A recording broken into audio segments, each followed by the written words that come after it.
We are live. Let's get ready to podcast. Fire it up.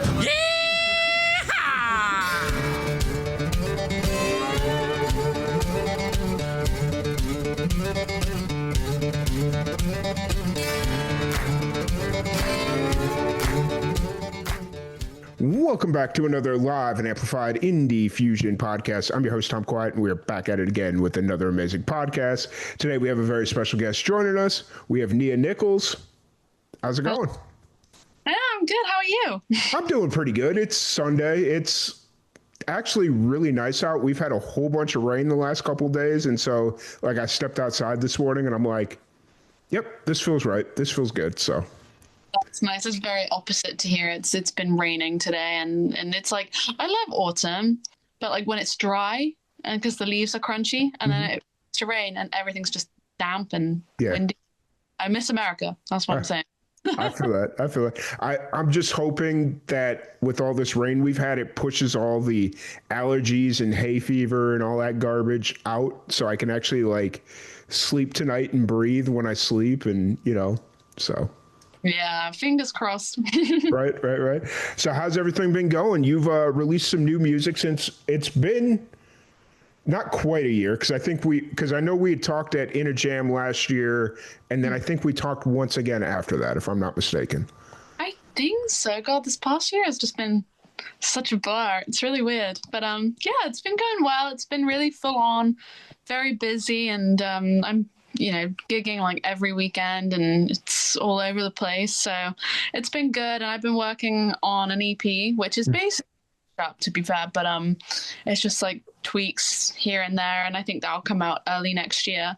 But I'm releasing singles from that EP. So yeah, my current single, I'm a Marionette, is off that EP. So yeah, it's been really exciting. It's been good. It's just been full on. I mean, you understand. It's like when you're doing something creative, it's not like a 9-to-5 kind of situation. It's just all over the place. So yeah, so it's been good. Nice. And so I'm a Marionette is coming off this EP, and it released, what's it been out, a few weeks at this point? I think so, about 3 or 4 weeks maybe. Yeah. And this is kind of a different sound for you, is it not? It is, yeah. So my friend Dan Parkinson, he's the one I record these songs with. And I don't know, we get on so well. And I've really, really wanted the type of relationship with a producer where we can just banter back and forth, stupid ideas, things that stick, things that don't. And I can just give him a rough draft of a song and be like, do whatever you want. And it's worked out really well because, we just get on super well. And he did Goldilocks for me as well, which came out this time last year. So yeah, we just click. And so when I came up with the idea for I'm a Marionette, I'd written the song. I knew I wanted some children's toys in it. I didn't know how much I wanted it. And I sent him the voice memo and I was like, yeah, do whatever you want. And he sent it back, and it's basically what you hear now. He basically sent this fully formed production, and it's just so weird, I think, because it sounds so jolly, but the lyrics are so depressing. And I just love it. And it reminds me of Chitty Chitty Bang Bang, when she's she's dressed like a doll and she's around. And yeah, I love it. I love trying something new, and everything on this EP is actually quite different. We have 70s sounding stuff, 80s sounding stuff, 90s. It kind of goes through the genres and decades. Nice. So basically this EP is just kind of an experimentation of different sounds to kind of see is it to see what sticks, or is it just something that you wanted to do where it's like, hey, let's make an album where nothing sounds alike? Yeah, kind of a little bit of both, because I think I've steered away from country music quite a bit. I still listen a lot to country music, and I think I write songs in the style of a country song. But my influences have just changed slightly over the last couple of years. I really love the 70s sound and any sound. So I wanted to make songs that sounded like that, but then I also wanted to be a bit experimental because, artists that I love, like Griff, if you've heard of and Maisie Peters, they do sort of weird little things. Like you listen to a song and you can listen to one of their songs about 10 times, and then on the 10th listen, you'll hear something that's really weird, like in the background, but it's really cool. And so Dan and I, we always say whenever we're producing a song, we think, well, this is weird, but if Maisie Peters would do it, then we would love it. Yeah. Right. So yeah, just trying to try something new, but also kind of the theme of the EP is theater and movies, and it's just very theatrical, and so it's kind of fun to have like Goldilocks, which is like a children's story. I'm like a puppet, and then a few other songs which are like movie based. For sure. You know, it's interesting that you kind of are on this journey right now, because I feel like musicians in general right now are singer-songwriters in general are having a real moment in like the culture of music. Like if you look at music as a culture, like I feel like singers and songwriters that are taking chances and just not like sticking to one genre, but just kind of doing what feels natural to them or authentic to them. And I feel like the music industry, as it becomes more commoditized, as AI becomes a thing, as, you know, AI is like scaring a lot of musicians in the industry, because it's like, oh, they're taking our jobs, they're making songwriting obsolete. And it's like, no, it's not. I feel like singers and singer-songwriters are really having this moment of authenticity is really winning. And I feel like with this upcoming EP for you is maybe, yes, a little bit, you're trying to find what's authentic to you as a singer-songwriter, but by also taking those chances, maybe that's your thing, where it's just like you write an EP, LP, and nothing sounds the same. Like one song's like, it's almost like a journey through the decades, if that makes any kind of sense. So. Yeah, no, exactly. And the way I always try to explain it to people is that, you know, when I was 7 years old, the music I listened to then was obviously not the same as the music I listen to now. And like the clothes I wore then are obviously not what I wear now. And your influences can change an awful lot from like childhood to being a teenager, then a grown up. And I've loved country music since I was about 7 or 8, and stuck with it for the longest time because I loved it. And I still do. But my influences have changed, and I feel like, why should I stick to one genre or be boxed into one genre when actually I'm really intrigued by a lot of other genres and decades. Okay. And I want to explore that. And that's kind of the way I look at it. It's like, well, you know, I think artists should be allowed to change up their genre without it being like, oh, you don't like country music anymore or whatever. That's not true. I still listen to country music all the time. I have different influences that I want to try out. Oh yeah, for sure. And like, even if you look at country music in general, it's gone through so many different iterations or subgenres or what's considered country music. Like right now, country hip hop is like a very big thing. I don't know if it's a big thing over in the UK, but over here in America, it's like this really big thing where you'll see a lot of country artists that are also rappers, or they're collaborating with rappers, or, you know, it's got really urban or hip hop rooted beats. And it's just like, see, like even yes, there's always those purists that are like, no, that's not country music. But even in the world of country music, it morphs, and like different subgenres become a thing. And I think that's only going to become more prevalent, especially as Spotify kind of emerges and the industry becomes more widely available for anybody to be a part of. You're going to start seeing these subgenres kind of form. So. Yeah, I agree, because I mean, like, I love like old fashioned country music. Yeah. I think it's great, and that inspires me a lot lyrically. But I do think it's cool to mix things up and have these subgenres, because, God, there are so many people that I know here in the UK. Like, country music is growing a lot, but there's still people where you say to them, oh, do you like country music? And they go, ooh, no, I don't like that honky tonk stuff. And I think, hang on, there is something for everyone in country music. And I that. And I'll show, like, if they're into rock, I'll show them, I'm trying to think of rocky country artists, but I'll show them something of that. If they're into hip hop, then it's like, here's this person. If you're into pop, then here's this country artist. And 9 times out of 10, they all end up loving country music because they think, I didn't know it could be so many different things, you know?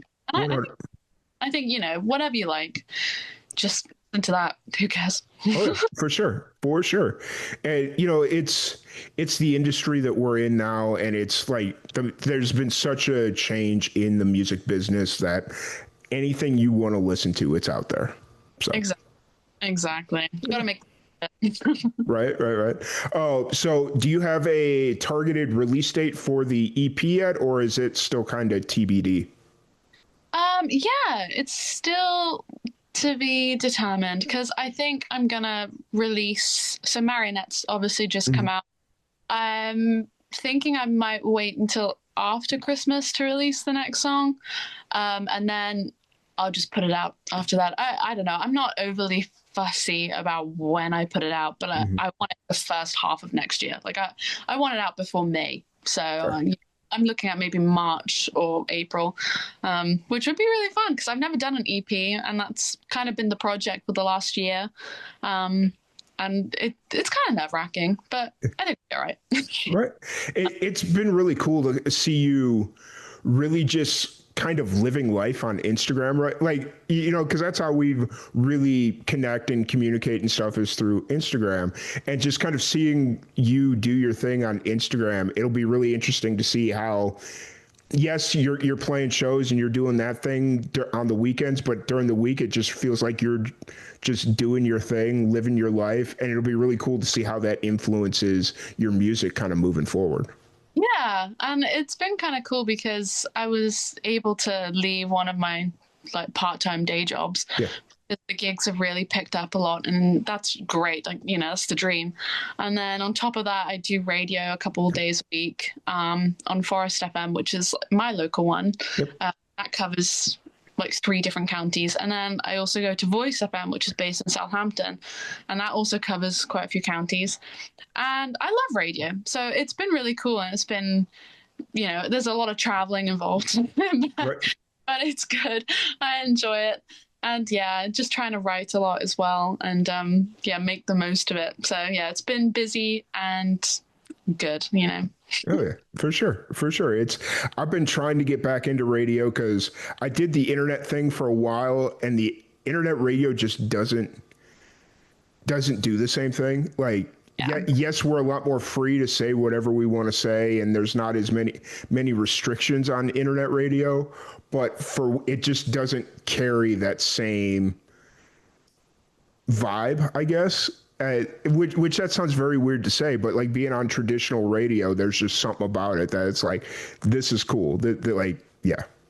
It is. I know. I feel the same way. I mean, I've loved Forest FM for ages. Like we always playing.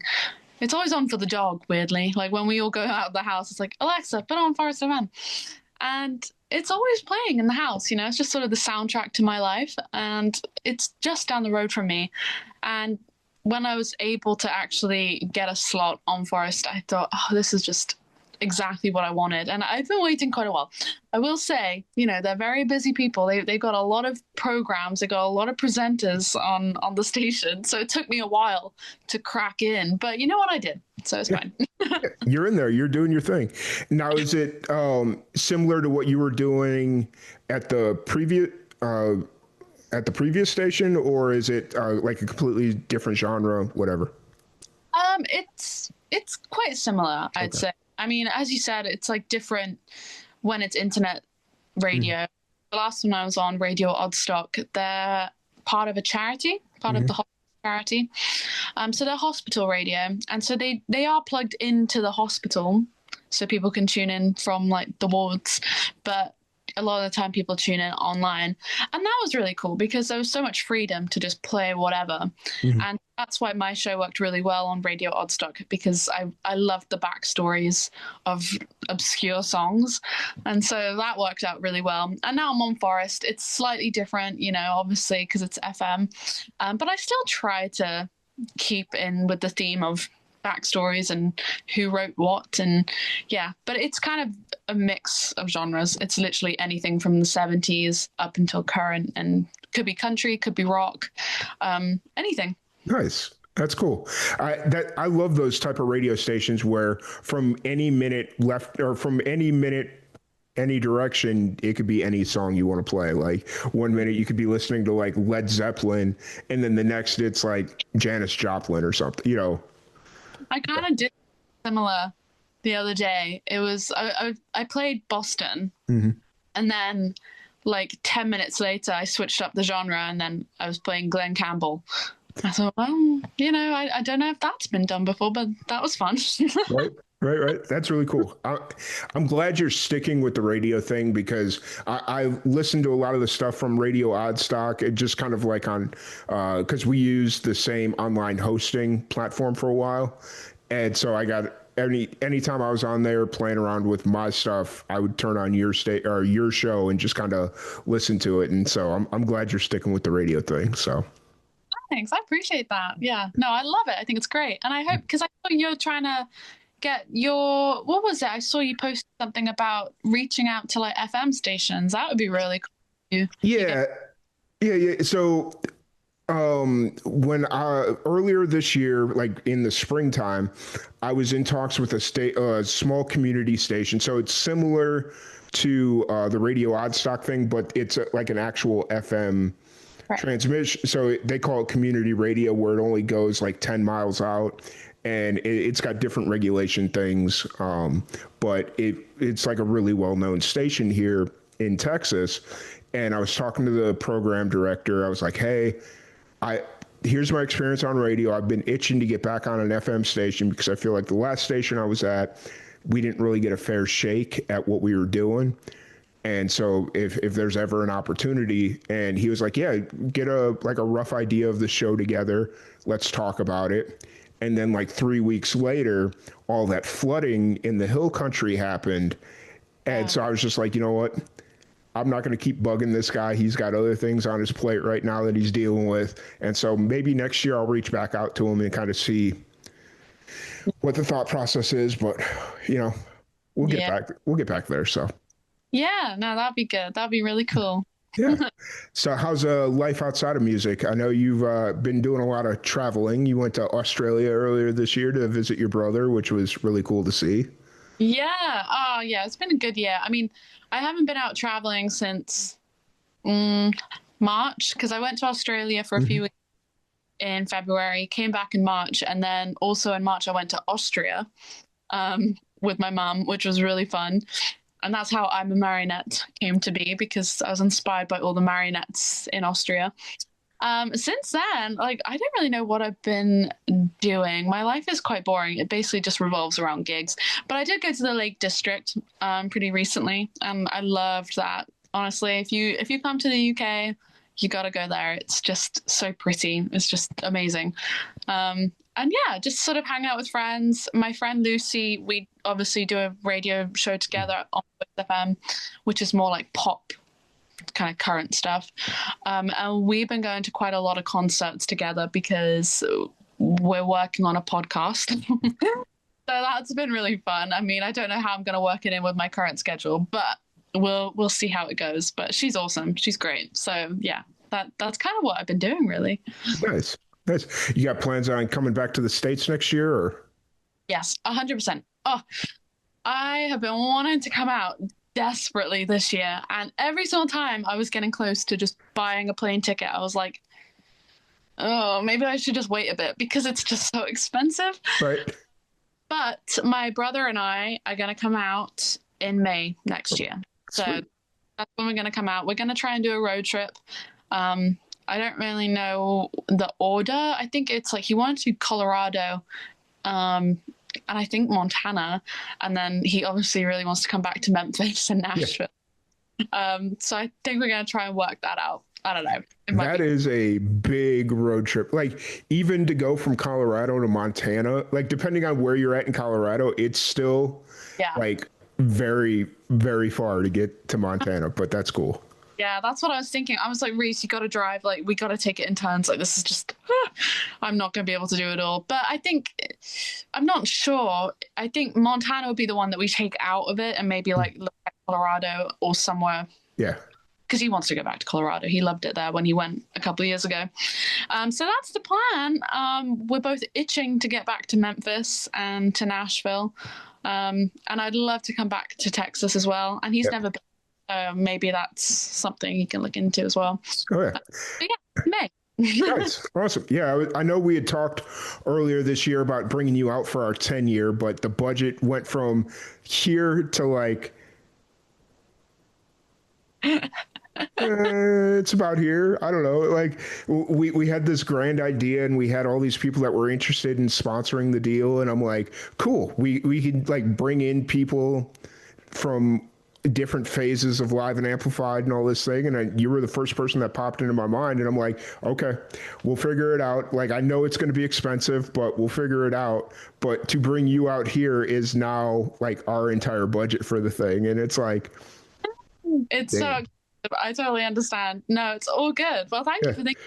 I appreciate it. Yeah, absolutely. But we've got a couple of things that we're working on that we'll get you involved in to be a part of it in some way. So yeah, no, I'd love that because I love coming over there so much, and like the music scene and everyone, like people just in general are so lovely and so kind, and they all appreciate original music, which is so. It's so uncommon in the UK, I will say. So I've really been missing it quite a lot. But obviously Australia was such a big trip that, like, I don't know. I want to make a proper good trip going back to America. I don't want to half do it, you know? Yep. So I thought, okay, if I just give it a year, then I'll be fine. But yeah, I'm desperate. I feel it. Yeah, if you're going to go to Colorado, the best way to do that road trip is do Colorado, come down to New Mexico, because New Mexico is an entire experience in and of itself. Then come across Texas, and then you can go up into Memphis and Nashville. And oh yeah, okay, good idea actually. No, I'll definitely look into that. Yeah, because I'd love to go to New Mexico. That's also on the list of places I want to go. Yeah, you could do the Alien Museum and all that fun stuff, and it's a quirky little town. I love that. Anything alien related, I'm like, yes. Sweet. I love that. But so yeah, other than that, you got the new album that'll come out first quarter. We'll call it first quarter next year. What's kind of running through your mind as you're like gearing up for the next big release for you? So gosh, to be honest, I'm just trying to polish up my social media in preparation for this, because I don't know, I want there to be a theme with this EP, and I want everything to look cohesive. And even though the songs are quite different and unusual to each other, I still want I want it to be a package, you know? So that's kind of what I'm working on. And for the next single, I'm currently working on like all the cover art for that and just trying to promote it on radio. And actually it's great that I'm on radio because I can just play it all the time. Right. So that's the plan. And of course I'm just gigging a lot and trying to open up for other artists, which has been really fun. And that's just been helping me get my name out there as well. So it's been good, but it's a lot of work to just release one single. So it's going to be interesting to release an EP. Fair. Yeah, that's 100% true. You know, because not only do you have the actual release of it, but then you also got to think about, okay, do I do physical releases? Do I do CDs, vinyl, if that's in the budget? And, it's a whole thought process now. It is. I'd love to do vinyl. I'm kind of tempted to look into that anyway. I definitely have CDs, and I'm looking for merch like T-shirts and stickers. So, yeah, trying to like move it forward a little bit. Right. And how's the reception to the Goldilocks music video been? It's been actually really good, because I was a bit nervous about it, because I was like, it's a bit of a slasher situation, and I thought, are people gonna like that? Because I'm so not like that. Yeah. But it's gone down really, really well. And the guy who produced it, directed it, Sam Mason, like, he was great. He actually approached me, beginning of this year before I went to Australia.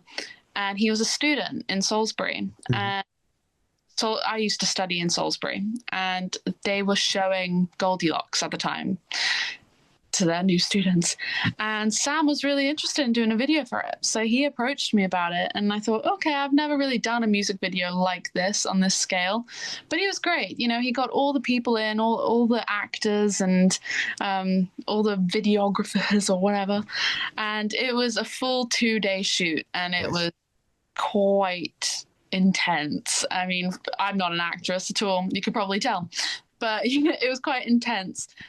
But it was really fun, a great experience. I would 100% do it again. And yeah, Sam he's on his way to stardom for sure. Like he's gonna be big. So I'm really happy to work together. That's cool. Yeah, the music video scared me a little bit. I'm not gonna lie.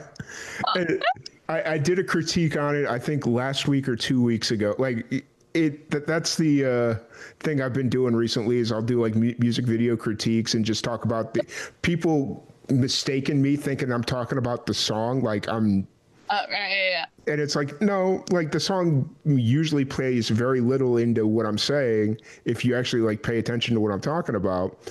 And then I saw it was like, you know what, it's a student film, it's a student music video, let's do this. And it scared the crap out of me, to say the least. I was like, this isn't Nia, she's not this. Yeah, I don't know. So it was his idea, like for the whole storyline. Like he wrote it out, and when he told me initially, I was like, "Okay." Right. And I said it in the video. It almost was a perfect music video. It just at the beginning while you're sitting at the on the pond on like the dock playing your guitar, there needed to be because to me, when I was watching it, it felt like, okay, that moment is real life, you doing your thing, like singing the song, just kind of living in the moment, and then everything else is kind of a dream or is like a dream. And I think they needed to kind of lean into that a little bit more throughout the entire music video, because it just felt like, oh, there's a crazy person singing songs on the dock, and now she's gonna go kill this guy and girl. You know, it just like, I don't know. But that's me. So yeah, it was a funny shoot for sure. It was quite goofy, but it was good. Like, yeah, it was fun. It was. Yeah. I saw the Instagram photo of you just covered in blood after the ending scene or the ending bit of it, and I'm like, yep. If I like, I think in the caption, your mom, you said something about your parents like confused as to what you'd been doing all day or something like that. I was like, yeah, that tracks. I'd be concerned too. So it was really funny because like if we had to do that blood take, obviously just in one take, in one go, it was such a messy scene. And we like managed to do it. And it was really difficult because we had the camera guy who was laid down with a plastic sheet over him so he didn't get blood on him. And then there was a cushion next to the camera, and then next to the cushion was the girl who was spraying the blood at me. And it was her hand, and I had a real axe in my hand, and everyone was saying, okay, don't hit the camera and don't hit Yaz's hand, just hit this little square cushion. You've got a 6-inch target that you have to hit right here. And, oh god, it's difficult. And if you miss, you're going to take out a very expensive camera, or you're going to take somebody's hand off. Yeah, it was funny, and I was thinking, okay, this is interesting. And then after we finished up, I was dropping Joe off back home, and Joe's the guy that I kill in the video. And I just said to him, I was like, I really hope no one pulls me over right now, because I couldn't really wash off the blood because I was at some other house. I wasn't at my own house. And I was like, okay, I've just got blood all over my face driving this guy down like the road with an axe in the back of my car. I'm like, I really don't want to get stopped by anyone right now. You'd get stopped, but then they'd quickly realize like what's actually going on. But it would just be the annoyance of having to explain what happened. Just so, yeah. Oh, that's so funny. Yeah.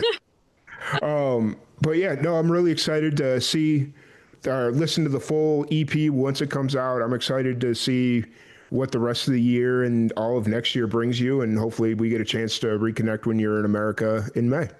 Yeah, sounds good. No, I'm looking forward to it, and yeah, hopefully we do get a chance to catch up properly. Right. Awesome.